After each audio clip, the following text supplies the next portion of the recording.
Montako lusikallista? Kyllä niitä saa laittaa vaikka parikin pirttaa. Vieläkö? Kyllä, kiitos. No niin. Kyllä se saa laittaa enemmän sokeria.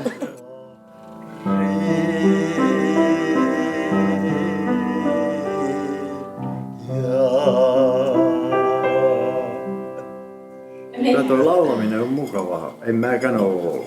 Niin. Pitkät ajat oli välillä, mutta Näkee, nyt on taas kuinka tullut. Aaro tykkää niin kauheasti Niin. tästä laulamisesta ja eläytyy. Siis meidän tytötkin sanoi, että näkee kuinka iskä tykkää tästä laulamisesta. No, kyllä mä tykkään kyllä kovasti.